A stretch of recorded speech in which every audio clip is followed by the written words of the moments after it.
Soto the third.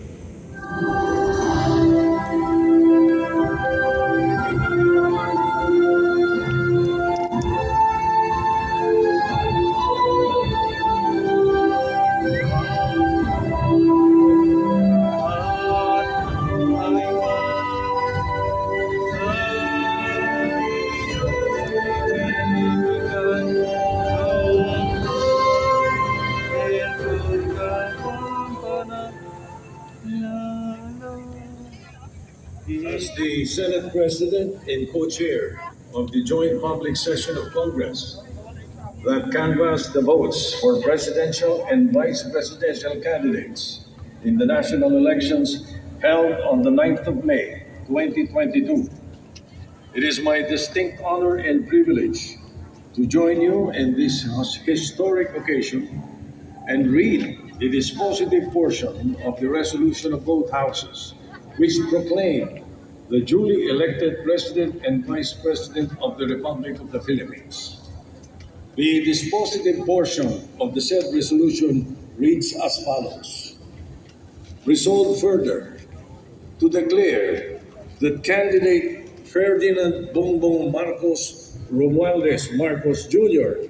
and candidate Sara Zimmerman Duterte received the highest number of votes cast for President and Vice President respectively in the national elections held on the 9th of May 2022, and by virtue thereof to proclaim Ferdinand Bongbong Romualdez Marcos Jr. as the duly elected President of the Republic of the Philippines, and Sara Zimmerman Duterte as the duly elected Vice President of the Republic of the Philippines.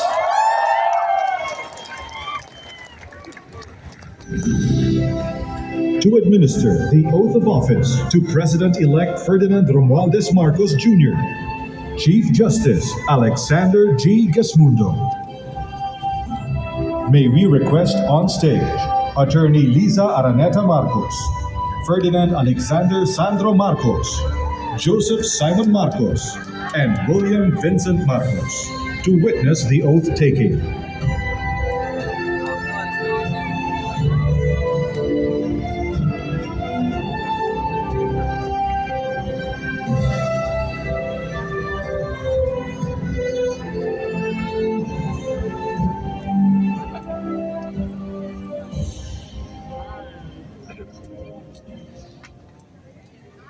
Mangyaring taas ang kanang kamay at wikain ang mga sumusunod.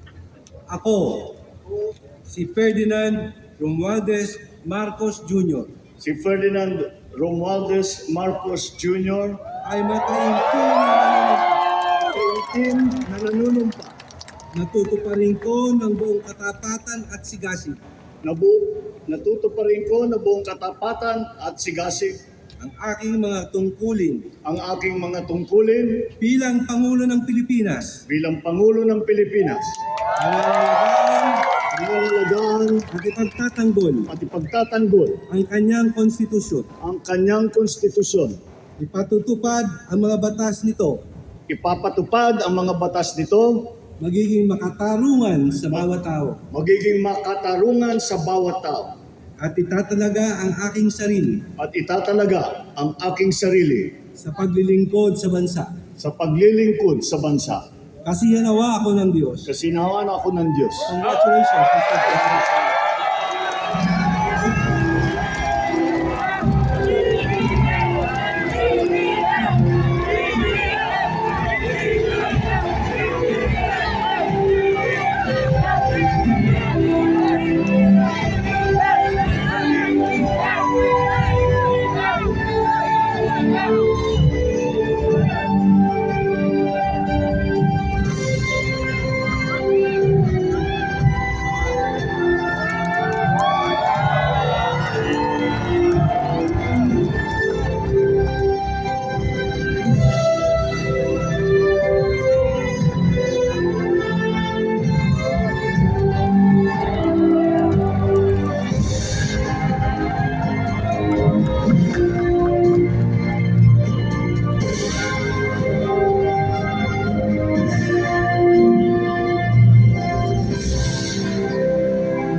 Excellencies, ladies and gentlemen, the President of the Republic of the Philippines, President Ferdinand Romualdez Marcos Jr.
BBM!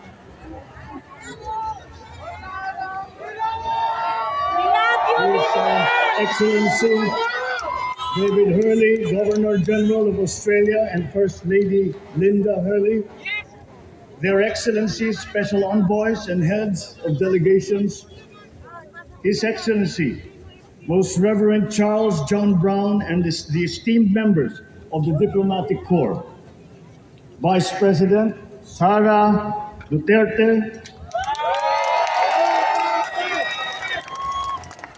President Fidel Ramos, President Joseph Ejercito Estrada, President Gloria Macapagal Arroyo, Senate President Vicente Soto III, and the honorable members of the Philippine Senate,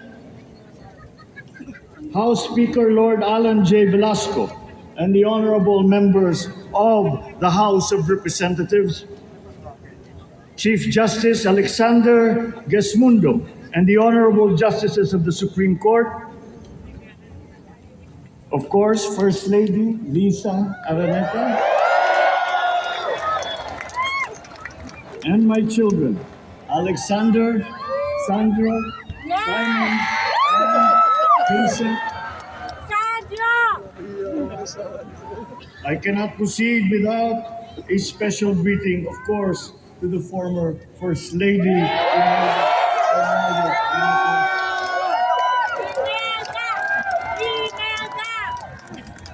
Other distinguished guests, ladies and gentlemen, my friends, ang aking minamahal na mga kababayan, magandang tanghali po sa inyong Magandang lahat. tanghali! This is a historic moment for us all. I feel it deep within me. You, the people, have spoken, and it is resounding. When my call for unity started to resonate with you, it did so because it echoed your yearnings, mirrored your sentiments, and expressed your hopes for family, for country, and for a better future. That is why it reverberated and amplified as it did, to deliver the biggest electoral mandate in the history of Philippine democracy. We love you, By your BBM! vote, you rejected the politics of division, I offended none of my rivals in this campaign. I listened instead to what they were saying, and I saw little incompatibility with my own ideas about jobs, fair wages, personal safety, and national strength, and ending want in a land of plenty. I believe that if we but focus on the work at hand and the work that will come to hand, we will go very far under my watch. You believe that too. Yes! At pinakinggan ko ang tinig ninyo na ang sinisigaw ay pagkakaisa, pagkakaisa, pagkakaisa. We love you, BBM! We will go farther together than against each other, pushing forward, not pulling each other back, out of fear and out of a misplaced sense of weakness. But we are the furthest from weak. The Filipino diaspora flourishes even in the most inhospitable climes, where they are valued for their quality. The changes we seek will benefit all and will shortchange no one. I was not the instrument of change. You were that. You made it happen. I am now. You picked me to be your servant, to enable changes to benefit all. I fully understand the gravity of the responsibility that you've put on my shoulders. I do not take it lightly, but I am ready for the task. I will need your help. I want to rely on it. But rest assured, I do not predicate success on the wide cooperation that's needed. I will get it done. I once knew a man who saw what little had been achieved since independence in a land of people with the greatest potential for achievement. And yet, they were poor. But he got it done, sometimes with the needed support, sometimes without. So will it be with his son. You will get no excuses from me. We love you, BBM! I am here not to talk about the past. I am here to tell you about our future. A future of sufficiency, even plenty, of readily available ways and means to get done what needs doing. By you, by me. We do not look back, but ahead. Up the road that we must take to a place better than the one we lost in the pandemic.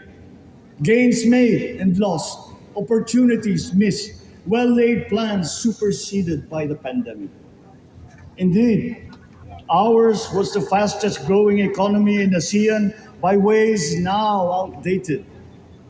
We shall be again by a radical change in the way the world must now work to recover what we have lost in that fire and move on from there.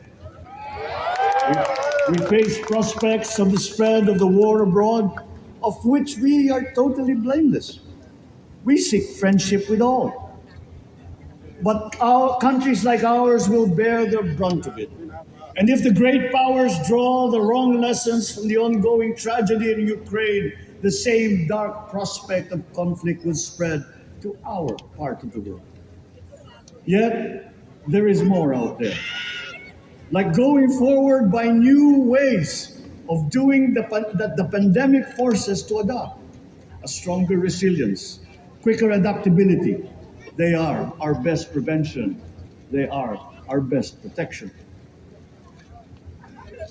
Quiet reflection in a rough and tumble campaign of a breadth and intensity never experienced reveals some of them, such as a willingness to listen despite the noise, the hesitation to quarrel over differences, and to never, ever give up hope of reconciliation. These gave me the peace to ponder deeper.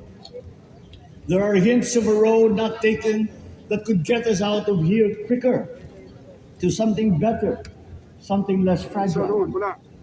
There is also what you the people did to cope, but this time empowered by new techniques and more resources.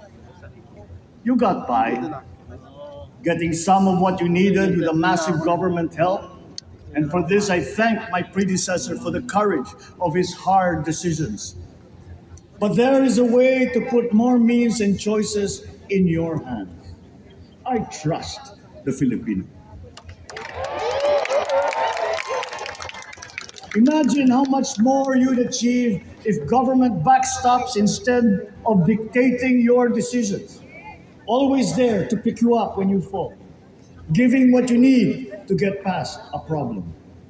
Imagine if it invested in your self empowerment to bring it closer to taking on whatever challenges come. Imagine a country that, in almost every sense, is you. Now imagine what you and government can achieve together. We did it in the pandemic. We will do it again. But again, I will not predicate my promise to you on your cooperation.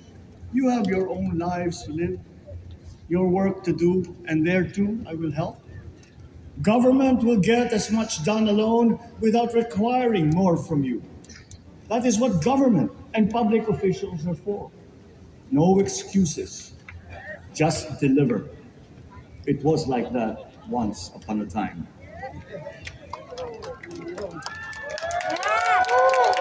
I did not talk much in this campaign. I did not bother to think of rebutting my rivals. Instead, I searched for promising approaches better than the usual solutions. I listened to you. I did not lecture you who has the biggest stake in our success. And the forthcoming State of the Nation will tell you exactly how we shall get this done. In this fresh chapter of our history, I extend my hand to all Filipinos. Come, let us put our shoulders to the wheel and give that wheel a faster turn to repair and to rebuild and to address challenges in new ways to provide what all Filipinos need to be all that we can. We are here to repair a house divided, to make it whole, and to stand strong again in the Bayanihan way, expressive of our nature as Filipinos. We shall seek not scorn dialogue, listen respectfully to contrary views, be open to suggestions coming from hard thinking and unsparing judgment, but always from us, Filipinos. We can trust no one else when it comes to what is best for us.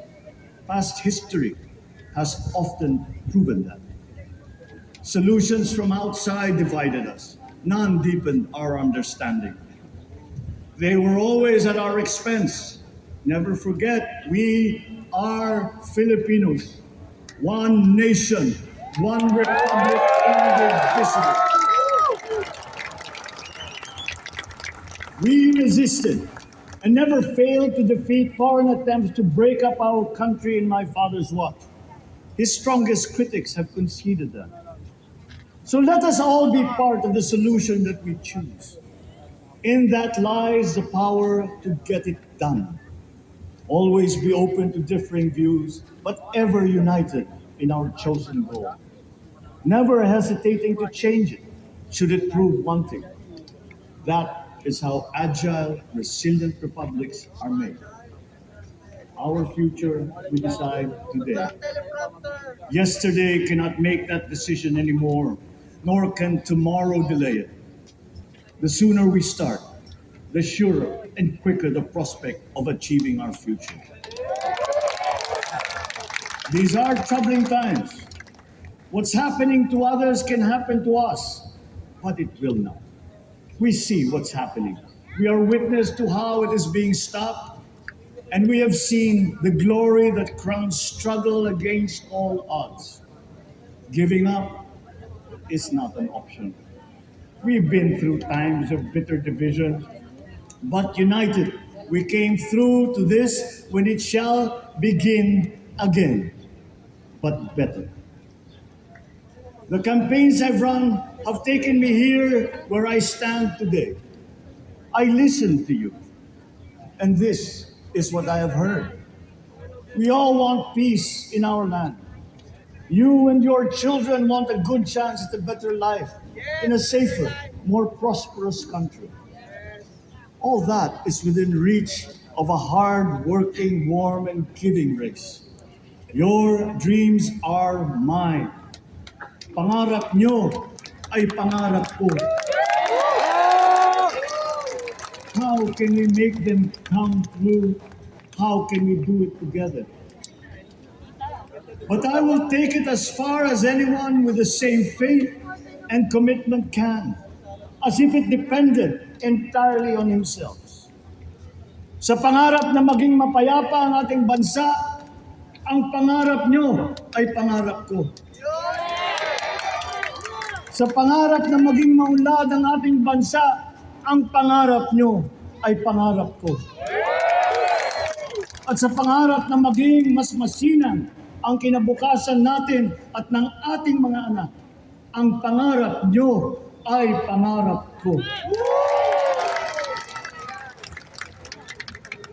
We are presently drawing up a comprehensive, all-inclusive plan for economic transformation. We will build back better by doing things in the light of the experiences that we have had, both good and bad. It doesn't matter. No looking back in anger or nostalgia. In the road ahead, the immediate months will be rough, but I will walk that road with you. The pandemic ravaged bigger economies than ours. The virus is not the only thing to blame. What had been well built was torn down. We will build it back better. The role of agriculture cries for the urgent attention that its neglect and misdirection now demands. Food self-sufficiency has been the key promise of every administration. None but one delivered. There were inherent defects in the old ways and in recent ways too.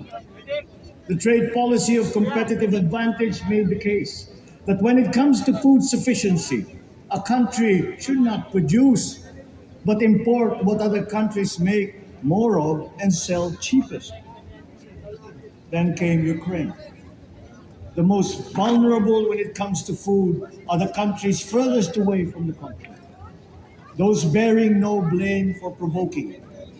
Yet they face the biggest risk of starvation. If financial aid is poured into them, though it never is, there is nothing to buy.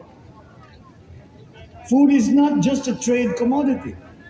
Without it, people weaken and die. Societies come apart. It is more than a livelihood. It is an existential imperative and a moral one.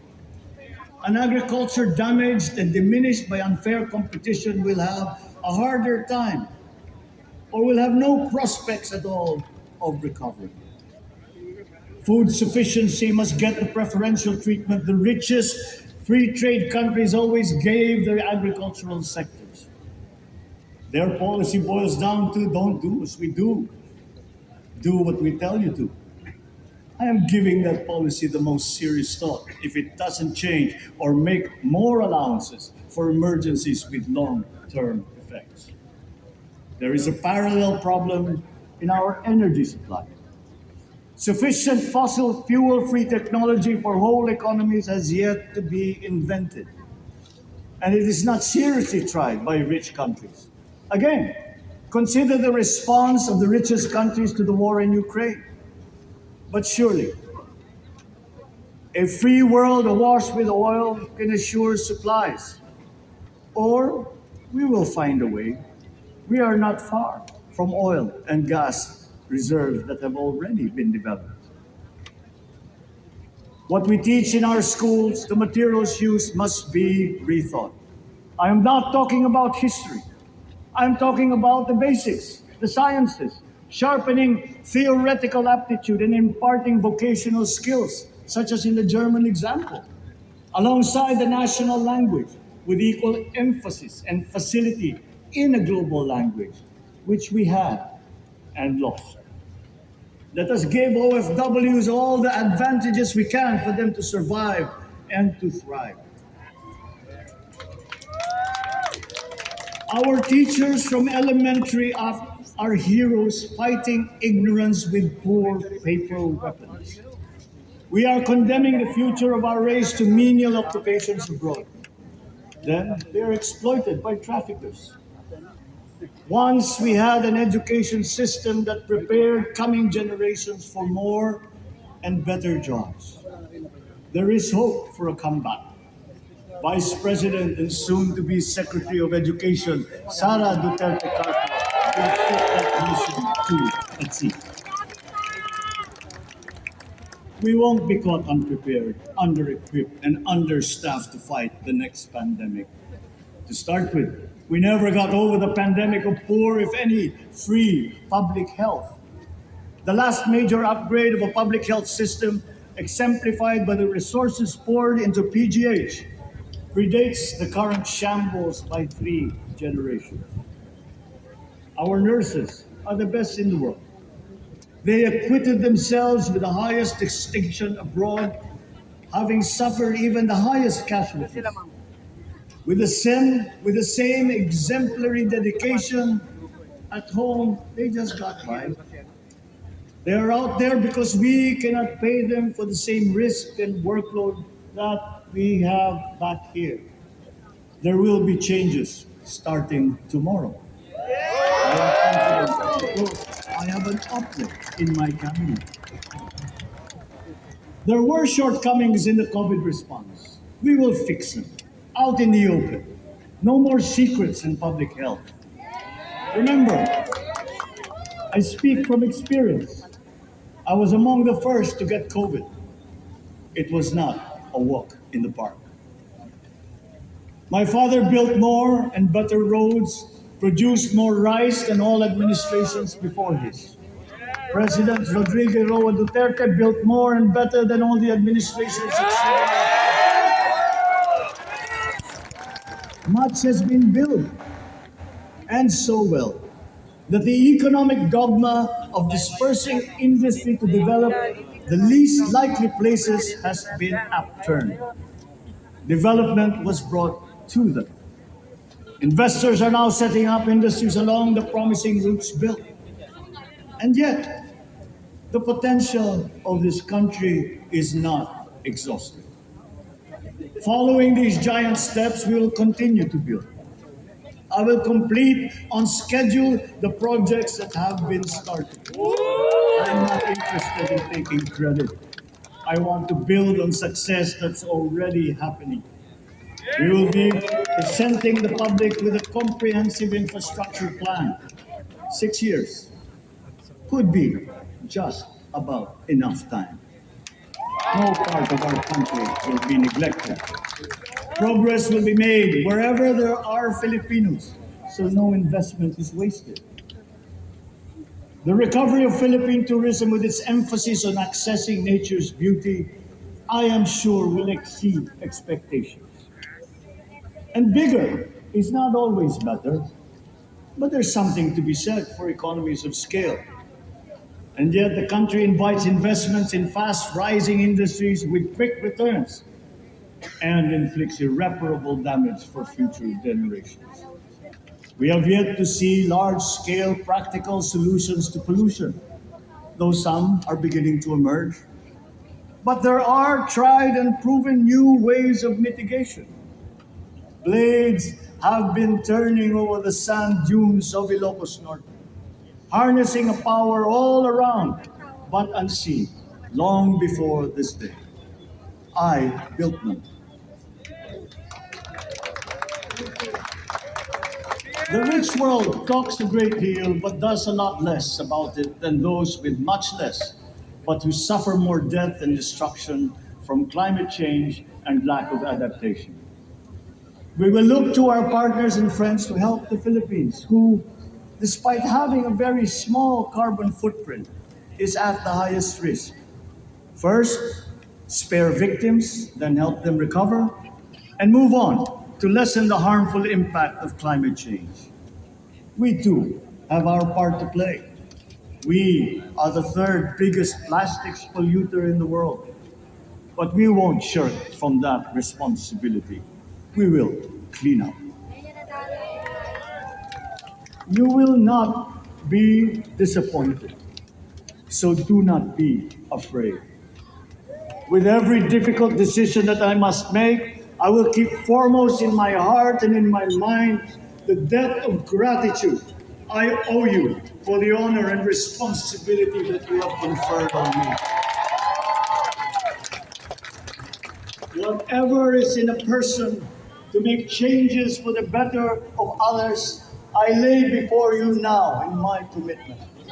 I will try to spare you of your other responsibilities to carry, but I will not spare myself from shedding the last bead of sweat or giving the last ounce of courage and sacrifice. And if you ask me why I am so confident of the future, I will answer you simply that I have 110 million reasons to start with.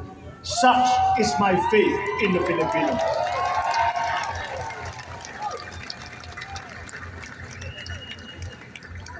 Believe, have hope. The sun also rises like it did today and as it will tomorrow. And as surely as that, we will achieve the country all Filipinos deserve. God bless the Philippines. God bless our world. Maraming salamat po sa inyong lahat. Mabuhay ang Pilipinas. Magandang tanghali po.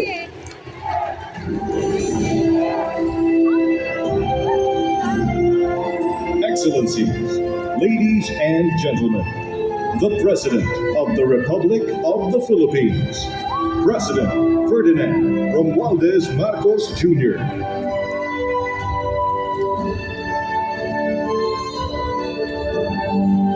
We will now have a photo opportunity with President Ferdinand Romualdez Marcos Jr. May we invite the first family on stage. First Lady Liza Araneta Marcos, Ferdinand Alexander Sandro Marcos, Joseph Simon Marcos, and William Vincent Marcos.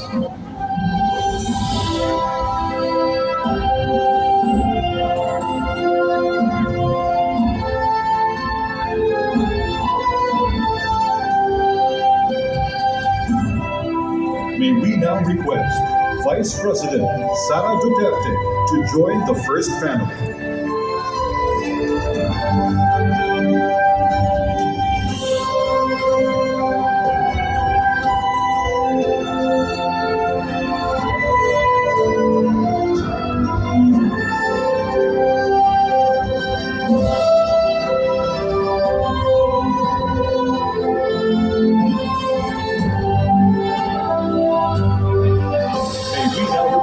On stage, Chief Justice Alexander G. Gasmundo and Senate President Vicente Soto III to join the first family.